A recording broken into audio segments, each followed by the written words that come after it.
हापुड़ जनपद में जल जंगल जमीन जीव जंतु बचाओ नहीं तो देश पर बहुत बड़ा प्राकृतिक खतरा मंडरा रहा है। 100% प्राकृतिक आपदा आएगी, कुछ नहीं बचेगा, न रहने को न खाने को।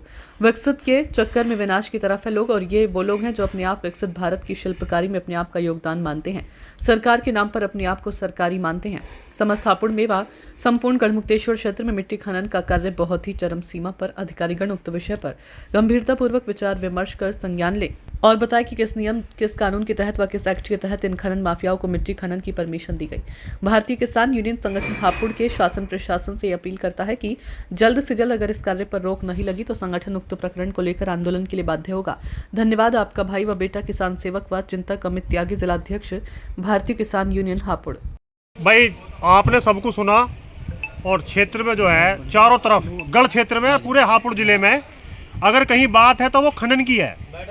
ये बात निकल कर आ रही है और गांवों के लोग भी बार बार पूछ रहे हैं। मेरा जैसे कल भी एक इस मुद्दे पे बात हुई कई लोगों से कि लोग ये पूछते हैं कि आप किसान यूनियन में हो, समाज सेवा हो, ये बताओ ये मिट्टी का जो खनन चल रहा है भूमाफिया ही कहा जाएगा इन लोगों को जो इस काम को अंजाम दे रहे हैं, जिनके द्वारा ये काम किया जा रहा है, तो भूमाफिया ही कहा जाएगा या खनन माफिया कहा जाएगा। भाई भूमाफिया तो क्योंकि ज़मीन से जुड़े हुए लोग हैं तो भूमाफिया हैं, और मिट्टी भी ज़मीन से उठ रही है तो खनन माफिया की परिभाषा दे दो। भूमाफिया ना क्या हो गए तो खनन माफिया कह दो। तो ये जो खनन माफिया हैं इनका बहुत बड़ा रोल उसमें दिखाई दे रहा है। अगर किसान को अपने घर के लिए, अपने घेर के लिए मिट्टी चाहिए तो उसे परमिशन, 50 कानून, इतनी बुग्गी, इतनी टोली, परेशान हो जाएगा।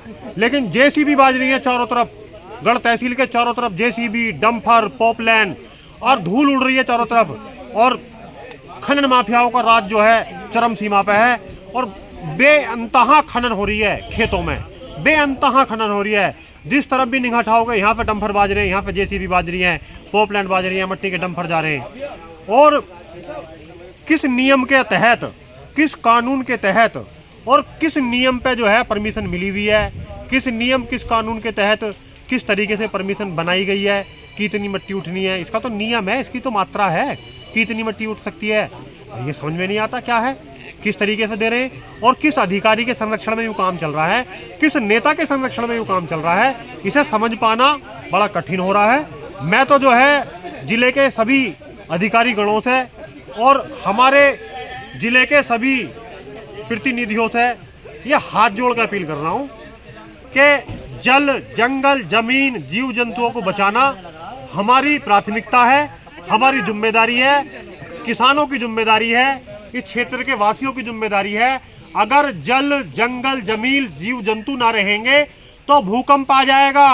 आप अन्य देशों को देखो, भूकंप आ रहा है, लोगों के घर गिर गए भूकंप में, खाने के लिए बचा नहीं, रहने के लिए बचा नहीं। अगर जल, जंगल, जमीन पे रोक ना लगाई गई, जीव जंतुओं के संरक्षणों पे रोक ना लगाई गई तो ये देश जो है भूकंप की तरफ है। ये देश एक जो है बहुत बड़े खतरे की तरफ है, इस देश पर खतरा मंडरा रहा है। और अगर अवैध खनन इस क्षेत्र में नहीं रुका, अगर गढ़ क्षेत्र से अवैध खनन जल्द से जल्द ना रोका गया तो भारतीय किसान यूनियन महात्मा टिकैत और उसके सहयोगी संगठन बहुत जल्द एक कड़ा आंदोलन, भयंकर आंदोलन करने की चेतावनी देते हैं। बहुत जल्द खनन माफियाओं के खिलाफ एक भयंकर और कड़ा आंदोलन करने की चेतावनी है। जिंदाबाद भारतीय किसान यूनियन महात्मा टिकैत, जिंदाबाद। जय जवान जय किसान, जय जवान जय किसान।